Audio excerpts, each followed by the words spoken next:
Welcome, curious minds, to another deep dive. Today, we're embarking on a truly epic journey, not just through a city, but through the very fabric of human history, culture, and power. hmm There are places on this planet that transcend being mere dots on a map. They are forces of nature, really, epicenters that have profoundly shaped the world as we know it. Absolutely. And our destination today is, arguably, the greatest of them all. Hmm. Okay, let's unpack this. We're talking about Istanbul. Indeed. It's a city that has captivated the imagination of, well, everyone.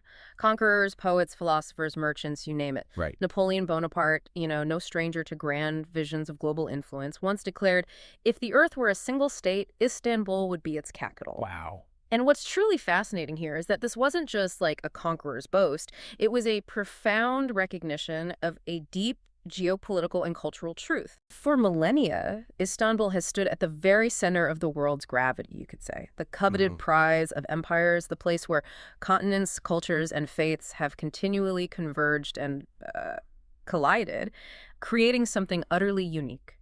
And it's not just its immense strategic importance, is it? There's a palpable, almost mystical quality to Istanbul that makes it feel, well, timeless. Absolutely. The 16th century scholar Petrus Gillius, who spent years meticulously documenting the city's ancient ruins, so eloquently put it. All other cities are mortal, but I think Istanbul will breathe as long as people are. That's beautiful. It is. And when you walk its ancient streets, when you feel the salty air off the Bosphorus, you truly feel that enduring eternal spirit. It's a city that lives and breathes history with every brick and every stone, a constant reminder of everything that has come before. That imagery of a breathing, eternal city truly captures its essence. And for our deep dive today, we have a perfect guiding metaphor to help us understand this incredible place. We're going to explore Istanbul as the world's grandest palimpsest. Now, for those unfamiliar, a palimpsest is an ancient manuscript where the original writing has been erased or maybe scraped away to make room for new text. Yet faint traces of the old still remain visible beneath the new. Exactly, like ghosts of the past. Yeah, and that, in a nutshell, is Istanbul, isn't it? History isn't neatly erased here. It's simply written over layer upon layer, with the whispers and echoes of the past always present, always influencing the present. Precisely. It's a city where you can literally feel those layers beneath your feet. You see them in the architecture, hear them in the stories. Right. The echoes of Greek Byzantium, the staggering grandeur of Roman Constantinople, the opulent sweep of Ottoman Istanbul, and the vibrant, sometimes wonderfully chaotic pulse of the modern Turkish metropolis. They all exist simultaneously, intertwined in a complex dance. Wow. And this layered identity, this constant rewriting, is intrinsically linked to its truly unique geography. And that connection to its unique geography really underpins everything we're about to explore, doesn't it? It really does. Istanbul is the only city on Earth that stands astride two continents, Europe and Asia, cleaved and yet profoundly connected by the shimmering strategic waters of the Bosphorus Strait. Such a vital waterway. This isn't just a geographical curiosity. It's the very engine of its soul, the essence of its character. As one writer so vividly described it, it is the constant beating of the wave of the East against the rock of the West. What a powerful image. So our mission today, for you, our curious listener, is to peel back these incredible layers and uncover the stories they tell. We'll start our journey where empires were first forged, in the historic heart on the peninsula, a place where monuments speak volumes. Ground zero. Then we'll lose ourselves in the commercial lifeblood of the city, the labyrinthine bazaars that have buzzed with trade for centuries, where fortunes were literally made. Can't wait for that part. From there, we'll cross the water to feel the city's modern, cosmopolitan soul, where European influences meet ancient traditions. A different vibe altogether. And finally, we'll immerse ourselves in the tastes, the vibrant rituals, and the deep spiritual experiences that make Istanbul a truly living, breathing entity, a city that engages all your senses. It's going to be an unforgettable exploration. Let's dive in. Let's begin our journey then, right at the historical ground zero of empires, the peninsula. This triangular piece of land, historically known as Old Stambul, cradled by the shimmering waters of the Golden Horn to the north, the mighty Bosphorus to the east, and the vast Sea of Marmara to the south. A perfectly strategic location. Exactly. It isn't just a UNESCO World Heritage Site, it's a place where the sheer weight of history is palpable in the very stones beneath your feet. You can feel it. You really can. And at its heart stands a building that is not merely a monument, but a living, breathing character in Istanbul's epic story, the Hagia Sophia. Ah, Hagia Sophia. Its story truly is the story of Istanbul in microcosm. What's profoundly fascinating here is how its identity has shifted so dramatically over the centuries. It's amazing. First, a magnificent Byzantine cathedral. Then, for nearly 500 years, an imperial Ottoman mosque. Later, a secular museum. And now, well, now once again a mosque. Right. Each transformation, each change in its sacred purpose reflects the profound tides of power, the changing cultural and religious hegemonies that have washed over the city. It's like a mirror to history. Exactly. To stand beneath its immense dome is to feel the presence of emperors and sultans, to hear the echoes of ancient Christian chants blending with the calls of Islamic prayers. It's a very visceral, almost spiritual connection to history. It truly is. And its most famous incarnation was born from incredible upheaval. We're talking about the ashes of devastating Nika riots in 532 AD, which laid waste to much of Constantinople. Huge moment of crisis. Right. Emperor Justinian I, he was this really powerful Byzantine ruler. He saw this destruction not as an end, but as an opportunity for an unprecedented declaration. Huh? He wanted a monument that would absolutely eclipse all that came before it. Go big or go home. Totally. Proclaiming the eternal glory of his empire and his unwavering faith. And he didn't just hire traditional architects. He brought in two brilliant mathematicians, Anthemius of Tralles and Isidorus of Miletus. An unusual choice, right? Mathematicians. Very unusual. And here's where it gets really interesting. In a breathtakingly short span of just 5 years, from 532 to 537 AD, they engineered an architectural revolution. 5 years. That's unbelievable speed for something on this scale. I know. They raised a dome so vast, so seemingly weightless, that it appeared, as contemporary accounts noted, suspended from heaven itself. Just floating, almost. Yeah, floating. And the genius of their design lies in how they achieved that seemingly impossible feat. Instead of a traditional dome resting directly on a circular base, they ingeniously pioneered the use of pendentives. Ah, the pendentives. Key innovation. Exactly. Those curved triangular segments that allowed them to seamlessly transition the square base of the building into the perfect circle required for the dome. It sounds simple, but it was revolutionary. It was. This wasn't just an aesthetic choice. It was a structural triumph, a kind of architectural magic trick that allowed for this vast, seemingly weightless dome to float on a cascade of light from 40 windows at its base. That ring of light. It's stunning. It was a marvel, not just of engineering, but of spiritual aspiration.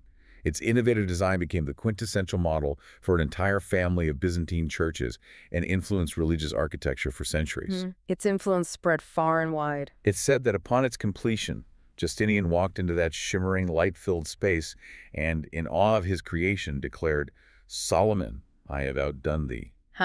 That's confidence. And, well, maybe rightly so in this case. For nearly 1,000 years, it remained the heart of Orthodox Christendom, a beacon of faith and imperial power.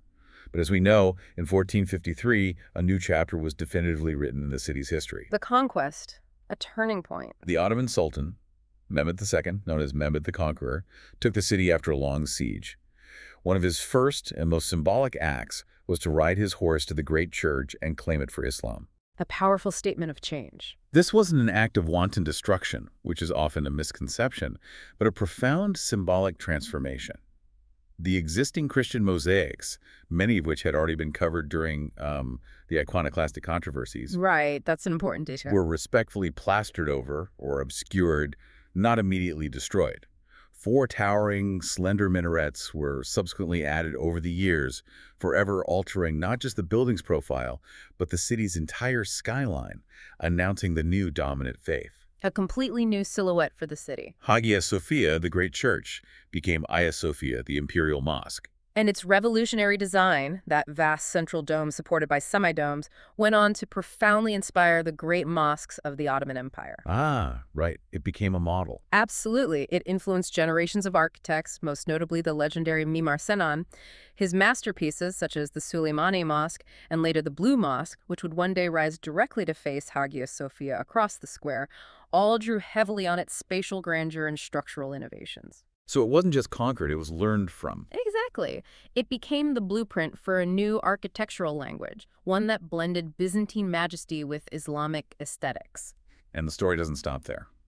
Centuries later, in 1934, another massive transformation took place.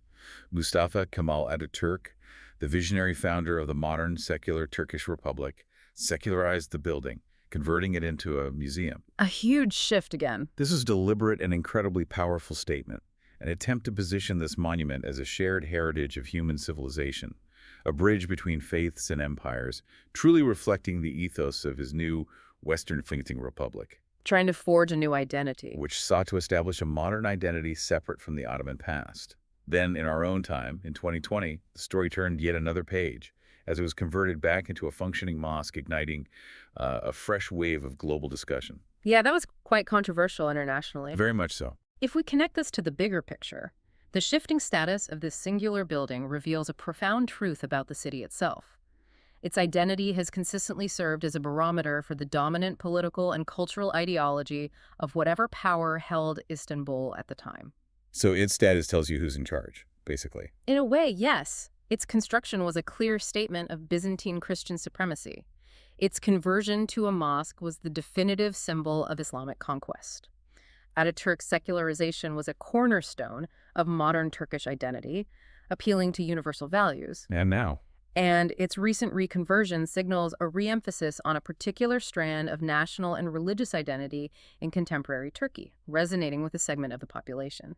It is not a static relic, it is a living symbol, its meaning continually contested and redefined by the powerful currents of history that flow through the city. It reminds us that even monuments can be caught in the ongoing narrative of a nation's soul.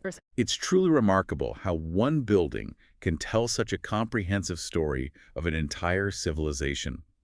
Now, moving just across the historic Hippodrome Square from Hagia Sophia, we find the other two anchors of this imperial heart. Right, the neighbors. The sprawling palace from which an empire was ruled, and the mosque built to project its celestial power.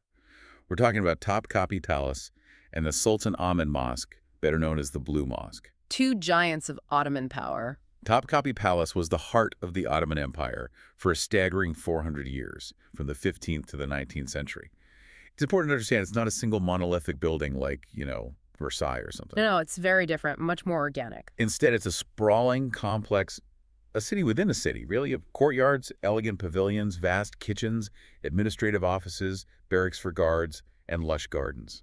It was governed by strict ceremony and the principle of imperial seclusion. Designed to impress and keep the Sultan hidden, in a way. Exactly. Inspiring awe and maintaining the Sultan's mystique.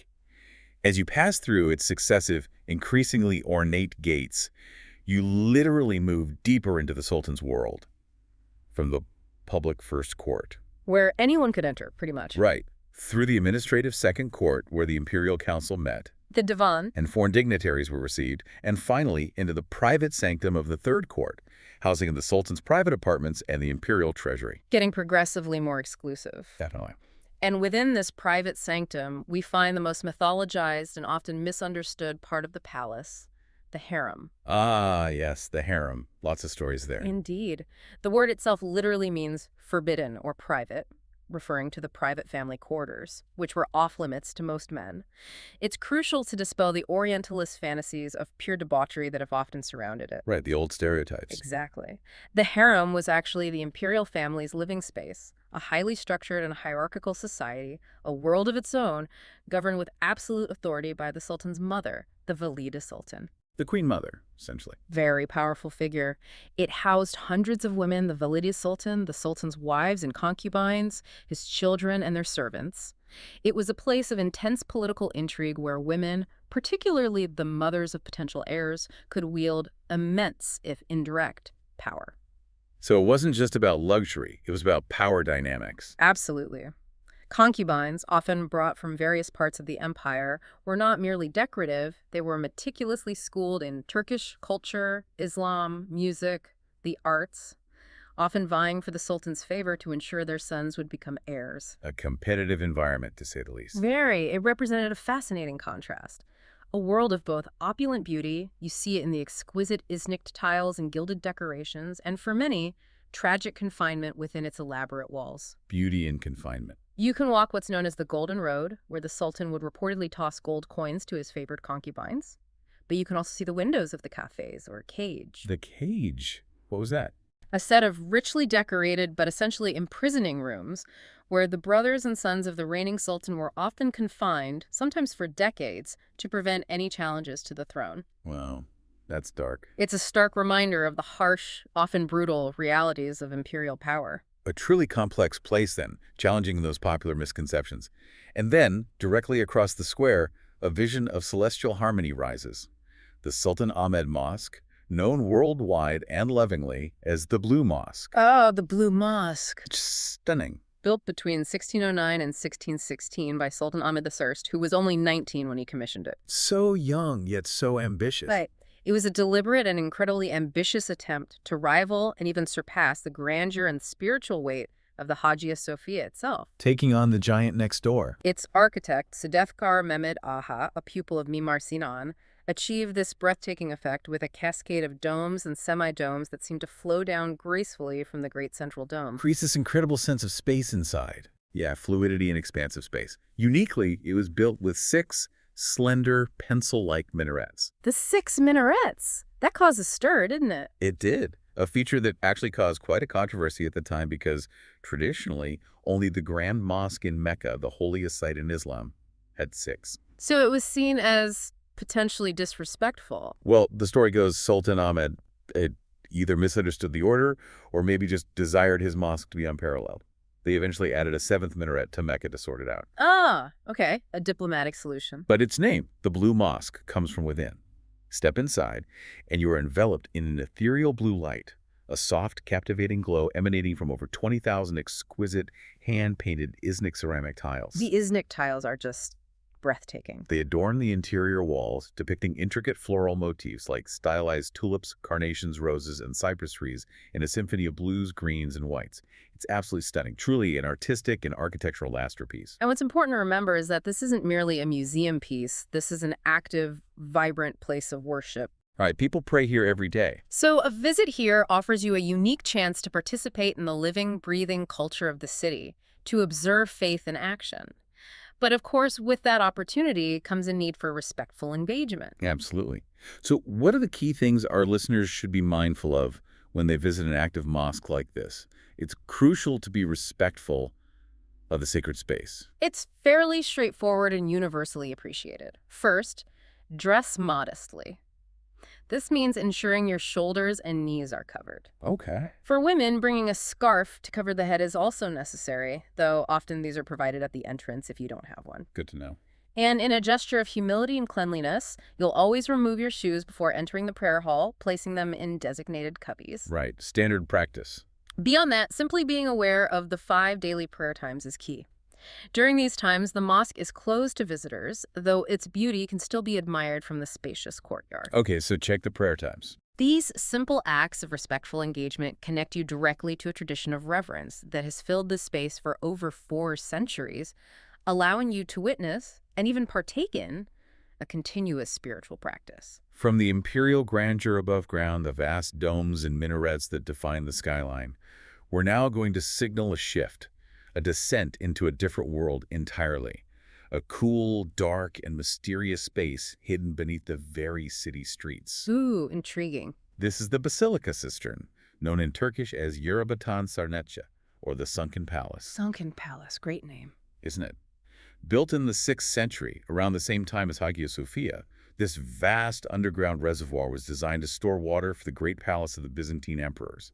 A critical infrastructure project. Water security was paramount for a city like Constantinople. Absolutely. The experience of entering the Basilica Cistern is genuinely otherworldly, almost like stepping into a forgotten realm. You really feel that shift in atmosphere. You descend a flight of ancient stairs and suddenly find yourself in a cavernous space, which truly feels like a subterranean forest of 336 massive marble columns rising from shallow, carp-filled water. A forest of columns, wow. Their capitals, some ornate Corinthian, others simpler Doric or Ionic, are reflected perfectly on the still surface, creating an illusion of even greater depth and an almost infinite expanse. Sounds incredible. The air is cool and damp, a welcome respite from the city heat above, and the only sounds are the gentle drip of water echoing through the vast space and the hushed whispers of fellow visitors, which only amplifies the sense of ancient mystery. It's truly a place of quiet awe. And deep in the northwest corner of this incredible forest of stone, almost hidden away, you discover the cistern's most famous and enigmatic feature: two massive marble blocks carved with the head of Medusa, Ah, the Medusa heads. Always a talking point. used as bases for two of the columns. Now, in Greek mythology, Medusa was a fearsome gorgon whose gaze could turn a man to stone. But here, one head is placed on its side, the other completely upside down. Why? That's the million-dollar question, isn't it? The true definitive reason is lost to time, shrouded in the mists of history, which only adds to the allure and the intrigue. Indeed, the exact reason is debated, and it's a wonderfully persistent mystery. But this raises an important question. Why this peculiar placement? Right, there must be some reason. The most compelling theory suggests that the Byzantine builders deliberately placed them this way to neutralize Medusa's pagan power, to avert her petrifying gaze, effectively rendering her harmless within a Christian context. So, like, turning her power against herself. Sort of, yes. A way of symbolically disarming a potent pre-Christian symbol. And if we connect this to the bigger picture, this act reveals a deeper characteristic of Constantinople's history, a remarkable pragmatism and syncretism. Pragmatism. How so? While the columns themselves, including the Medusa heads, weren't newly quarried for this project, they were repurposed, salvaged from the ruins of older Roman temples, forums, and structures that predated the Christian Empire. Ah, so they were recycled. Exactly. Architectural recycling on a grand scale. The city's builders needed columns, and here were perfectly good ones available. But in using a potent pagan symbol like Medusa, they didn't just place it, they subdued it. They harnessed its physical form for a practical purpose, while symbolically negating its mythological power. Fascinating. Use what you find, but make it fit your worldview. Precisely. This is a pattern seen throughout Istanbul's history. Relics of a conquered or superseded culture are not simply destroyed, but are absorbed, repurposed, and given new meaning within the context of the new dominant power. This architectural and cultural recycling, this layering of meaning, is truly at the very core of this palimpsest city's identity. Okay, so from the monumental seats of imperial and religious power, those grand statements of empire and faith, we now pivot to the commercial heart that fueled these very empires. The engine room, you might say. Exactly. For centuries, Istanbul's unparalleled position at the literal crossroads of Europe and Asia, straddling a vital maritime strait, made it the undisputed hub of global trade. And nowhere is this incredible legacy more alive, more vibrant, than in its legendary markets. Prepare to get lost. And I say that as the highest form of praise. Good advice. To enter the Grand Bazaar, known locally as the Kapalı Çarşı or covered market, is to step into a city within a city, a sprawling, chaotic, and utterly intoxicating labyrinth of more than 60 covered streets, housing over 4,000 shops. 4,000 shops, that's immense. It is. This isn't just a market. It is one of the oldest and largest covered markets in the entire world, and it has been the thrumming heart of Istanbul's commerce for over 550 years, largely uninterrupted. Wow. It's an experience that truly overwhelms the senses in the best possible way, inviting you to shed your modern inhibitions and simply wander.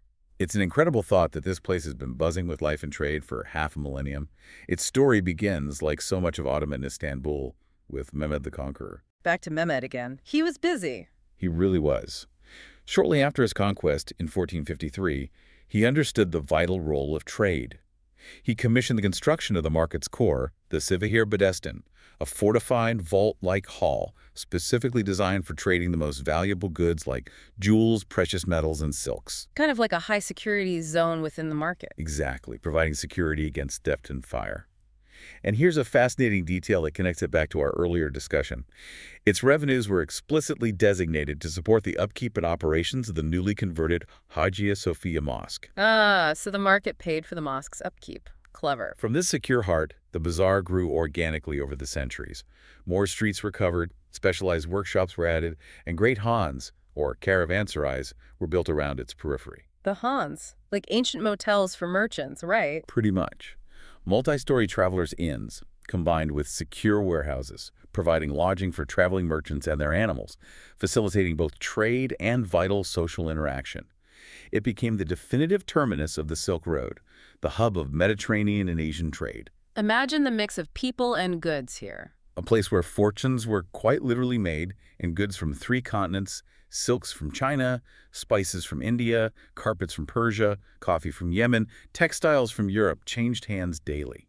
Imagine the stories those walls could tell. Oh, definitely. And that sensory overload I mentioned earlier is really the essence of the experience, a controlled chaos that delights. Controlled chaos, I like it. Light streams down from high-arched windows, illuminating lanes hung with a kaleidoscope of glass lanterns that shimmer with every breeze. The air is thick, a rich tapestry of scents. The earthy aroma of leather goods, the pungent sweetness of exotic spices, the delicate notes of attar perfumes, the rich aroma of roasted coffee. I can almost smell it. The sound is a constant lively hum of haggling voices, the gentle clink of tiny teacups being served to customers, the rhythmic call of vendors, and the soft shuffle of feet on ancient stone. A real buzz. While it may seem like a delightful jumble at first glance, there is an ancient order to it.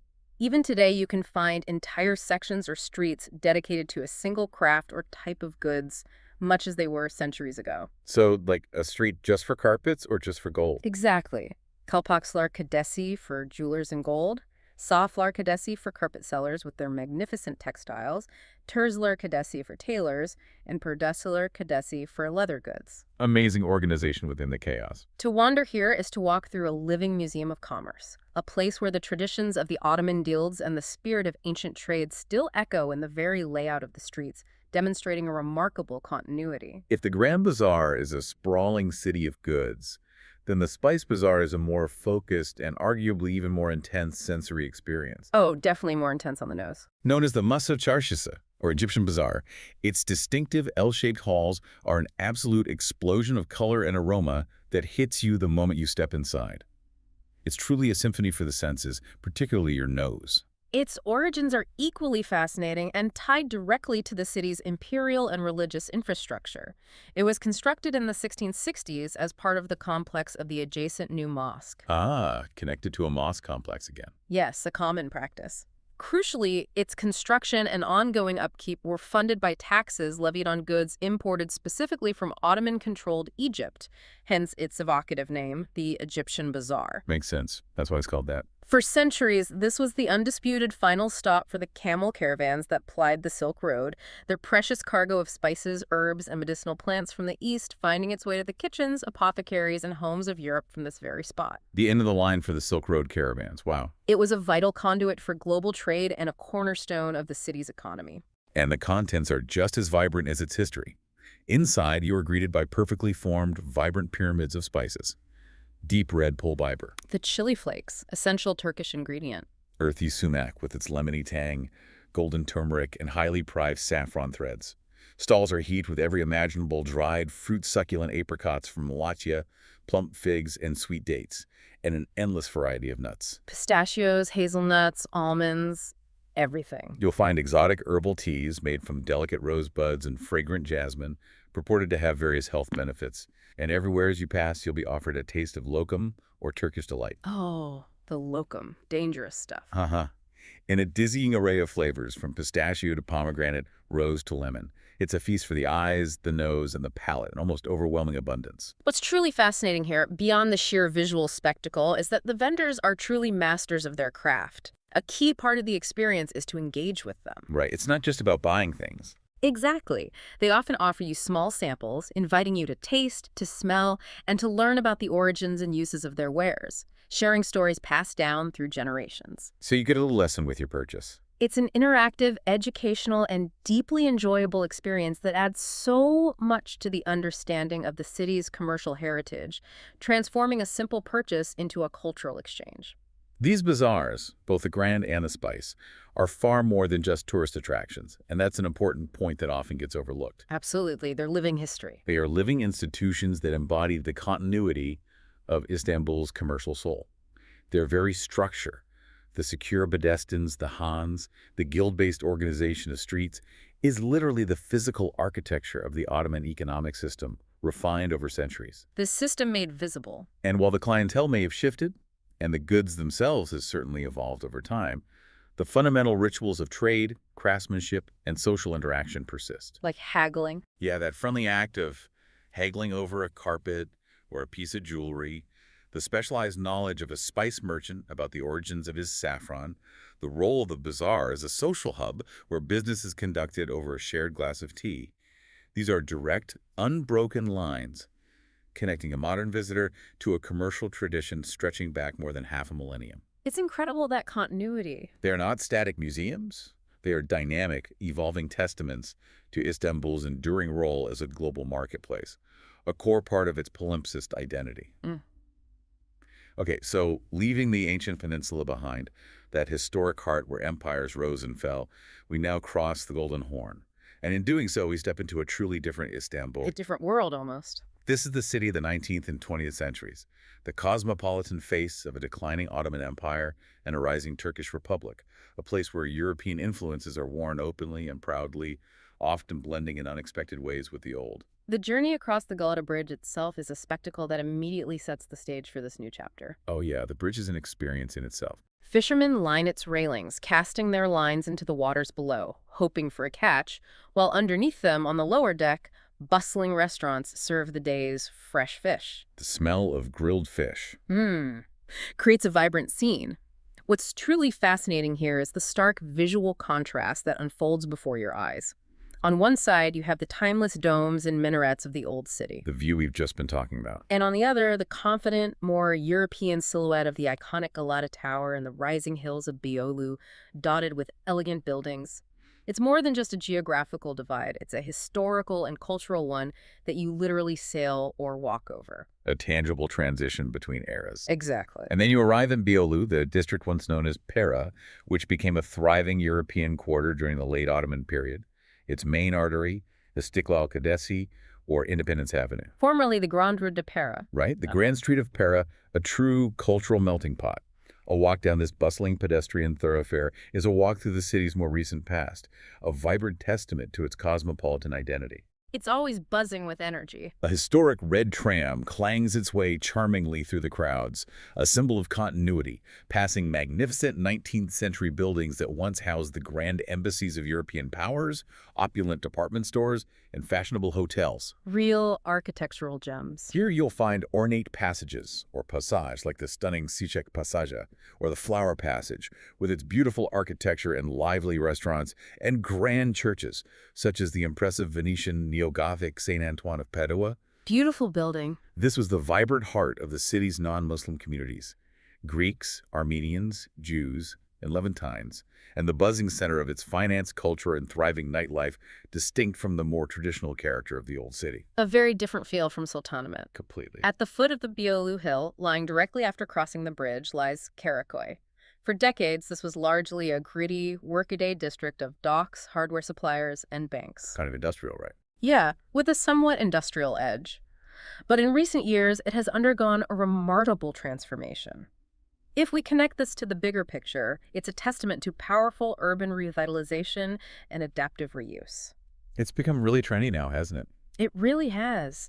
The old warehouses and workshops, once filled with the clang of industry, are now home to some of the city's trendiest cafes, chic boutique hotels, and cutting-edge contemporary art galleries, including the magnificent Istanbul Modern, which anchors the waterfront. Istanbul Modern is fantastic. The waterfront itself has been completely revitalized into the sleek Galata Port cruise terminal and a beautiful promenade, breathing new life into the area.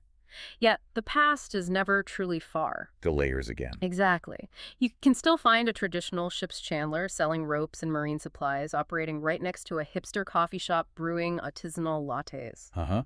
That's Istanbul for you. Creates a fascinating and sometimes humorous juxtaposition, a true palimpsest of urban function. And winding your way up the hill from Karaköy towards Beyoğlu, you will encounter the beautiful, spiral Art Nouveau-style commando stairs. Oh, those stairs are lovely. Built by a prominent Jewish banking family in the 1860s as a shortcut for their children on their way to school. It's a wonderful, elegant blend of old and new, and a poignant reminder of the diverse communities that shape this district. And watching over this entire district, a steadfast sentinel that has seen centuries unfold, is the iconic Galata Tower. Can't miss the Galata Tower. Built by the Genoese as a defensive watchtower in 1348, at a time when Galata was an independent trading colony, it has seen a varied history since, serving as a prison, an observatory, and crucially, a fire tower. Its height was perfect for spotting fires. Exactly. Today, its observation deck offers what is arguably the most breathtaking 360-degree panorama of the entire city. The views are just unparalleled. Seriously. What's truly fascinating here is that from this vantage point, you can truly grasp Istanbul's epic scale and its complex layout in a way that ground level simply can't provide. You see everything laid out before you? You can survey the historic peninsula with its clustered domes and minarets, the winding ribbon of the Golden Horn, the vast expanse of the Bosphorus stretching all the way to the Black Sea in the distance, and the sprawling Asian continent beyond. 2 continents from one spot. It is the perfect place to truly understand the city's complex geography, its interwoven history, and the sheer density of its urban fabric, all in a single magnificent glance. It puts everything we've discussed into perspective, connecting the different layers of the palimpsest. And if there is one experience that is absolutely non-negotiable for any visitor to Istanbul, a moment that truly clarifies its unique identity, it is a cruise on the Bosphorus. Oh, 100%. You have to do the Bosphorus cruise. It is truly the only way to comprehend the city's unique geography, its immense scale, and the rich, continuous story told by its shorelines. You simply have to get out on the water to feel that living connection between 2 continents. And it is a visual feast, a constantly unfolding panorama of history and beauty. As you glide along the strait, you're treated to a parade of architectural wonders. Grand palaces, formidable fortresses, and elegant wooden Ottoman mansions known as yala. Those waterside mansions are gorgeous. They really are. On the European shore, you pass the extravagant Dolmabahce Palace, the 19th century residence of the sultans after they moved from Topkapi. A very different style from Topkapi, much more European. Absolutely. Its magnificent 600-meter facade is a stunning display of Ottoman Baroque and Rococo architecture, a testament to the empire's Europeanization. Further on is the exquisite Charazon Palace, once an imperial residence and now a luxury hotel. Still looks incredibly grand. Its grandeur, still unmistakable. You'll also see the impossibly picturesque Ortaköy Mosque, nestled right at the water's edge, its delicate minarets perfectly framed by the soaring steel cables of the Bosphorus Bridge. That's the classic Istanbul postcard shot, isn't it? It really is an iconic image. But the Bosphorus also speaks of conflict. You'll encounter the formidable Rumeli Hisarı, the fortress of Europe, a truly impressive sight. Looks imposing even today. It was built by Mehmed the Conqueror in a mere 4 months in 1452, an astonishing feat of engineering and military, specifically to strategically cut off Byzantine aid from the Black Sea before his final decisive assault on the city. 4 months, that's incredible. An amazing feat. It's a dynamic, living history lesson unfolding before your eyes, showing you the strategic importance of this watery divide. 4 months. That sense of determination, that drive to conquer, build, and adapt, does that still resonate in the city's character today, even in its modern aspects, its relentless pace of change? I think it absolutely does. Istanbul has always been a city of ambition, of grand visions. Whether it's the Byzantines building the Hagia Sophia, the Ottomans constructing vast mosque complexes, or the modern Turkish state revitalizing districts like Karaköy and building massive new infrastructure. Like the new airport or tunnels. Exactly. That underlying spirit of bold creation and relentless adaptation is a continuous thread. It's a city that never stands still, always reinventing itself, yet always carrying its past. It's that dynamism that's so captivating. We've explored the grand narratives of empires and the bustling pulse of commerce. But to truly understand Istanbul, to really feel its soul, you have to immerse yourself in its daily life, its vibrant traditions, and the sensory richness that defines it. Get down to the human level. This is where the city comes alive in the most intimate ways, through its flavors, its rituals, and its spiritual rhythms. Indeed. Istanbul is a city that engages all 5 senses, often simultaneously and delightfully. The culinary landscape alone is a profound expression of its palimpsest nature. Food is history. Exactly. Blending influences from Central Asia, the Middle East, the Mediterranean, and Europe into something distinctly Turkish. This isn't just food, it's history on a plate, a story told through spices and ingredients. You're absolutely right. Let's talk about the food. You can't walk 5 steps in Istanbul without encountering something utterly delicious. The street food scene alone is a universe unto itself. Oh, the street food is legendary. You have to try a simit, for instance, that perfectly circular sesame-crusted bread ring, crisp on the outside and wonderfully chewy inside. It's the quintessential Istanbul breakfast on the go. Often paired with a glass of tea, right? Perfect start to the day. Totally. Or the doner kebab, of course, but not just any doner. The sheer variety and quality are astounding. From thinly sliced lamb to succulent chicken, wrapped in fresh lavash bread with crisp vegetables and sauces. Forget the versions you might get elsewhere. This is the real deal. Definitely. And that's just the beginning. Beyond the street food, you have the communal joy of mezes, small, flavorful dishes designed for sharing that reflect the city's rich tapestry of ingredients. Mezes are the best way to eat, I think. Try a bit of everything. Absolutely. Think creamy hummus, spicy esme salad, stuffed wine leaves, yaprak sarma, or eggplant dishes like petlud and salatasi. So many amazing flavors. My mouth is watering just thinking about it. These are often enjoyed with rakyu, Turkey's anise-flavored national drink, typically diluted with water to turn it milky white. Lion's milk. Exactly. Enjoyed slowly over conversation, stretching into long, convivial evenings. It's a true social ritual. And you simply cannot leave Istanbul without experiencing its coffee and tea culture. Turkish coffee isn't just a drink, it's an art form. Definitely an experience. Served in tiny cups, thick and strong, with the ground settled at the bottom. It's meant to be savored slowly, a moment of pause. And sometimes they read your fortune in the grounds afterward. Yeah. And then there's Turkish tea, which is ubiquitous. Served in elegant, tulip-shaped glasses, it's offered everywhere in shops, at homes, on ferries. Tea is the social lubricant of Turkey. It really is. It's a gesture of hospitality, a glue that binds social interactions. And for dessert, of course, the legendary baklava. Oh, baklava. Resistance is futile. Layers of phyllo pastry, chopped nuts, and sweet syrup, often enjoyed with a scoop of creamy marash dondurması, that uniquely stretchy Turkish ice cream. That ice cream is fun to watch them serve, too, with all the tricks. These aren't just foods, they're integral to the rhythm of daily life. Beyond the culinary, Istanbul also invites you to participate in its timeless rituals. One of the most iconic and deeply traditional experiences is a visit to a hammam, a Turkish bathhouse. Ah, the hammam experience. Sounds intense but rewarding. It is. This isn't just about getting clean. It's a social and cultural institution, a ritual that has been central to Ottoman life for centuries. You enter a serene, often stunningly architectural space, moving through heated rooms, experiencing a vigorous scrub and massage. You definitely feel scrubbed afterwards. Yes. And finally emerging feeling utterly rejuvenated. It's a moment of purification, relaxation, and connection to a practice that predates even the Ottomans, linking back to Roman and Byzantine bath traditions. Another layer, Roman baths leading to Ottoman hammams. Exactly. That sounds like an incredible way to cleanse both body and mind, particularly after a long day of exploring. And then there's the city's profound spiritual dimension, which echoes through its mosques, churches, and synagogues, but perhaps most uniquely through the mystical practice of the whirling dervishes. Yes, the whirling dervishes, or Sima. It's quite hypnotic to watch. What exactly is it? They are part of the Mevlevi order of Sufism, a mystical branch of Islam.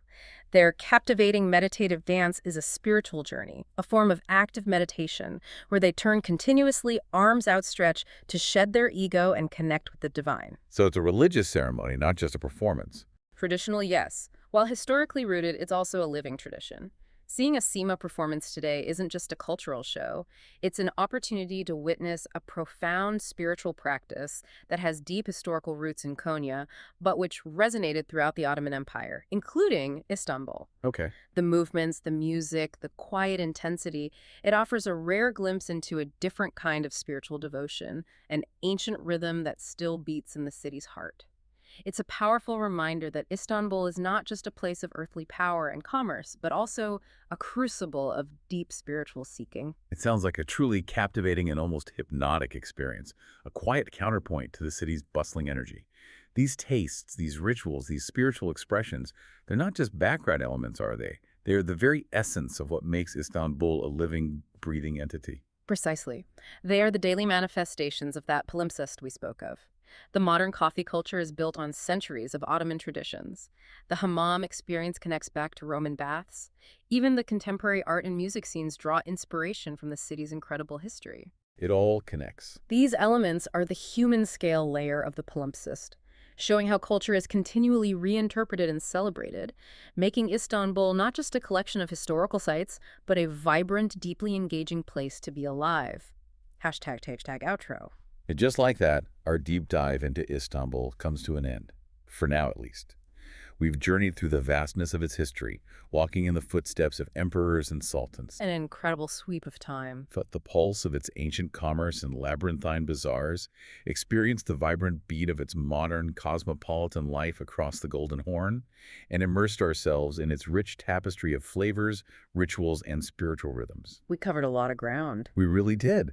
We've seen how its identity is truly a grand, living palimpsest, constantly rewritten by new eras and cultures, yet always retaining those essential whispers of its past, those foundational layers that make it uniquely, undeniably Istanbul. This raises an important question for you, our listener, about how you view the layers of history in the places you know, or even in your own life and experiences. Understanding a city like Istanbul is a profound lesson in how different cultures and eras don't simply replace each other, but intricately build upon one another, absorbing, transforming, and creating something entirely new, complex, and deeply resonant. Yeah, it makes you think differently about history itself. The story of Istanbul reminds us that knowledge itself is often layered, and true understanding comes from peeling back those veneers to see what lies beneath and how it all connects, enriching our perspective on the world. Absolutely. And that leads us to a final provocative thought for you to ponder. Given Istanbul's continuous transformations from Byzantium to Constantinople to Ottoman Istanbul and the modern republic and its enduring identity as a living symbol of shifting powers and blending cultures, what new layers do you think will be written on this city in the next century? Ooh, interesting question. What's next for Istanbul? What new stories will emerge? What architectural marvels might rise? And what aspects of its timeless soul do you believe will remain visible beneath them, enduring for generations to come, continuing the great palimpsest? Something to really think about. We encourage you to continue your own deep dives into the incredible stories that cities, and indeed all history, have to tell. Thank you for joining us.